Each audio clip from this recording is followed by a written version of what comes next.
Hi everyone, welcome to another episode of School to Startup. I'm Ankita Bhosle from University Partnership Team at Tracxn. For over a decade, Tracxn has powered global startup ecosystem as a leading private market intelligence platform. Working closely with universities that foster innovation and entrepreneurship, School to Startup is one of our flagship initiatives spotlighting academic leaders who are shaping future of entrepreneurs. Today, we're delighted to have Henrich Greve, Professor of Entrepreneurship, and also Chair Professor of Entrepreneurship at the university. So, welcome to the to our episode to School to Startup, Henrich. Thank you so much. So, my first question to you is. Could you share a little bit about your journey, what led you to academia, and how has been your experience so far? So I've actually been in business school throughout my entire academic career. My undergraduate was in business. So of course, with the intention of becoming a manager at some point after graduating, but gradually my interest changed. Became more interested in what are the fundamental things that are happening, how do we explain things. So I started wondering whether to take a higher education, get a PhD. And also I knew that my math skills have always been good, and I've also done a fair amount of software development, done coding. So I would have the skills necessary to be fine.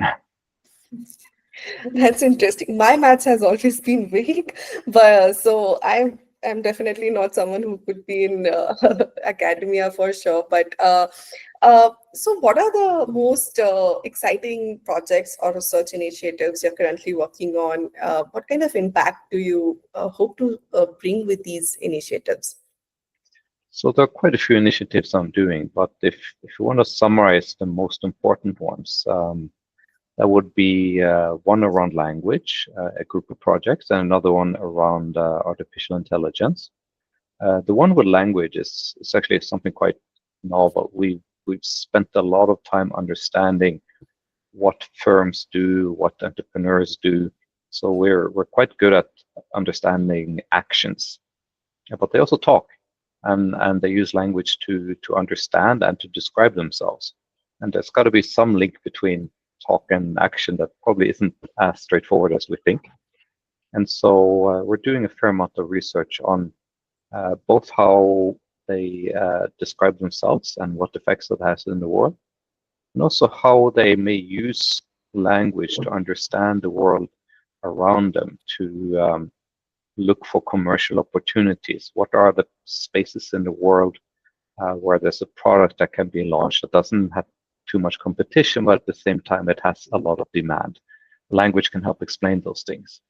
So that's one. The other one would be, there's a lot of talk around artificial intelligence, and also the more conventional information and communication technologies. We are now becoming convinced that this will lead to a lot of reorganization, both internally of what firms do, and also externally how they position themselves in the market. And so we're starting to look into those effects. It's still very early, so we're hoping to collect knowledge in real time as these things happen. That's really interesting, Henrik. So my next question is, since you're working so closely with the student founders, so what are the kind of trends you're seeing in the startup ecosystems that any student should be paying attention to? And how is academia adapting to nurture an entrepreneurial mindset? So a lot of the most important changes that we're seeing currently have to do with technology. Now that is an answer that comes in many parts. A lot of the excitement now is about generative AI.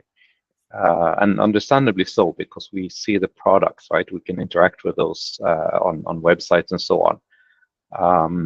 Now, if we take one step backwards from that, there's a possibility that the effects will actually be bigger, not in Gen AI as a product, but as as a production tool, as an entrepreneurial tool to make firms better behind the scenes. And this is something that is probably going to change things quite a bit. Now, we have to understand that AI has been around for a long, long time, but it's just been expensive and hard to reach, including for firms. But now it's within easy grasp, and so that's going to be important. But that's just the beginning of the story, because take one more step behind. Just the regular information technologies, communication technologies, they're actually significantly underutilized, like worldwide, and it gets worse for smaller firms. It gets worse for many of the developing economies, not all, but many of them. And so there's a gap between what firms can do and what they're currently doing, and that gap is going to be closed. They will be using those capabilities better. We can take one more step behind and look at, I mean, there's a number of gadgets that are helping this information technology be utilized. So we're talking about technologies that are not packaged differently, much more easy to use, and much less expensive. So you have cameras and sensors. They have improved greatly. They're better. They're easier to organize and integrate. You have systems on the chip, so-called SOCs. They're improved a lot. And now you have computing and communication power to connect sensors to the SOCs, to let the SOCs control production machinery or even service delivery. And everythh is so much cheaper now. This has opened up a world of opportunities that a lot of firms are pursuing, and a lot of ventures are also trying to do something about. Yeah, that's a really interesting point that you did mention that technology has always been around, just that now it has been more affordable by companies and any users who are looking to include that in their job. So since you're already working with a lot of towards a lot of technology based entrepreneurs and who are trying to build something around that, so have you seen any recent student-led projects or startups that have turned into success stories? And second part of my question is, how do today's entrepreneurship courses contribute to such outcomes? So, too many examples, but just to pick one example for fun, just take a very recent one. So this is a 2024 company, so last year. What they're doing is their business is to connect people to podiatricians to get the ideally formulated shoe inset soles. This is important as a medical condition to treat a lot of medical issues, and it also turns out to be very important for athletes because the better the sole inlaid, the better it is for those. This company is growing very fast, even though it's just 1 year old. The founder is a medical doctor who then went to INSEAD as part of his study. His name is Zach Carton,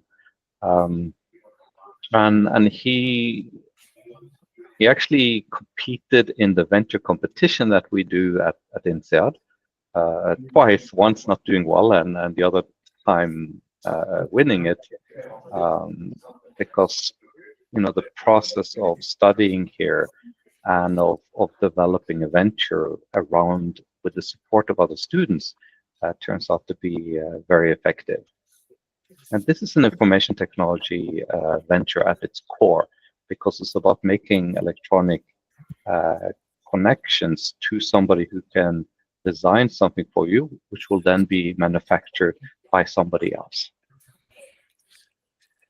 So you have been working so closely with the the success stories that you mentioned were from health tech startups. So does academia also play a huge role in in nudging students to focus towards these startups, and also what is the kind of role that faculties or academia is, how their role is evolving in the space of innovation and startup over the next years? How do you see that that's going to change in the next few years? Well, we try not to nudge because our students can get very good jobs if that's what they want. But those who are passionate about the specific entrepreneurship project, we have knowledge and support. The knowledge is the easy part. I mean, we do research, we get insights, we put insights into our classes, we teach the classes. This is what universities do. It's a very simple.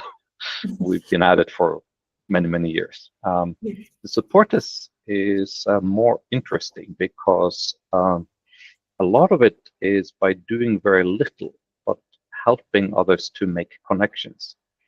So the INSEAD MBA class is full of potential co-founders of ventures, or future investors in ventures, future supporters in any kind, including people with various kinds of specific expertise. So we have to make sure to integrate those, so they are good at talking to each other, so they understand each other's capabilities. And there's something similar, but at a larger scale with the alumni, because they have many successful founders, many experts in businesses. There are venture capitalists and angel investors and all sorts of alumni that we have. So they should also be connected to the MBA class and be available. And the important thing there is actually to not imagine that we as professors are more valuable than them. Professors teach, entrepreneurs mentor. In a way, it's slightly similar to cooking, in the sense that the most important thing that you do with a steak is you rest it, meaning for 10 minutes you do nothing. You just let things mature naturally. It's really interesting to bring alumni with together with the current batch of students, and I think they would be the right mentors for them. And that's a very interesting approach to entrepreneurship again. So I'm sure there are a lot of budding entrepreneurs who would be listening to this interview. And any advice you would like to give to these students or budding entrepreneurs who are just starting off in this fast evolving landscape? So the types of entrepreneurs we know most about are the ones who have their foundation in the MBA class. And that means we have to be a little bit modest, because there are also engineer entrepreneurs, which is very different. But for our type, certainly step number one is, get to the very best school you possibly can, because that's where the most recent knowledge is found. And how recent the knowledge is, it pretty much equates how good the knowledge is. So we teach our research, we teach our own cases, we spread our knowledge. All sorts of schools can use the knowledge we generate, but they're often a little bit slower than us in picking it up. Give an example. Last week, I interviewed an entrepreneur who's started a very quickly expanding venture. It's a very successful venture. It's in industrial Internet of Things, which is something we need more cases on, because there simply aren't that many cases on how to use it in business-to-business enterprises. Yesterday, I sent that case readily written to our publication department. I'm going to teach it in a few months. It will be available to other schools to buy at roughly the same time. But we are going to be ahead. So that's one of the advantages. But also, we have to keep in mind that a lot of entrepreneurs, don't become entrepreneurs soon after graduating, and there are good reasons for that. They need to be in industry for a while, they need to learn, they need to gather ideas. So let's say that somebody becomes an entrepreneur like 7 years after they graduate from business school, from engineering school, from wherever. They need to be modest and understand that they have to update themselves with the latest knowledge, or they have to hire people who have the latest knowledge, or become co-founders with people who have the latest knowledge. Of course, it's possible to not use the very latest knowledge, but that one, too many people have it. So there will be more competition. The leaders and the potential winners are typically very far ahead. And this is exactly why this type of teaching institution that we are important for helping entrepreneurship. That's a great advice, and I think any tech entrepreneur would, of course, that's a given that they have to focus on the latest technologies that are coming in. And also you brought into light that not every student immediately becomes an entrepreneur. They usually take some time to also explore the industry and then start a company. So that's a really interesting insight there. And so we would, so we have our audience who would love to know more about your work, your research, or any upcoming projects you would like to mention. So where can we find where can we read more about your work? Well, I tried to make it simple by there's a website which has my name called henrichgreve.com. I don't always update it, but there's enough information there that people can pick it up. And there is this thing, Google Scholar, which is actually very up to date and good at displaying things. So those are regular sources. But that would be the more academic part of it, the real teaching part and the application of the academic knowledge to entrepreneurship. It's easiest to get inside the classrooms that we have because we do teach these, and not just to people who are in our MBA class, also to we have executive programs where we offer that type of knowledge. Thank you so much for your response, Henrich. And that brings us to the end of this episode. We sincerely thank you for sharing your time and wisdom with us. And we thank all our lovely viewers and hope this episode has given them a new hope and inspiration to become a successful entrepreneur. Stay tuned for more such episodes. Thank you so much.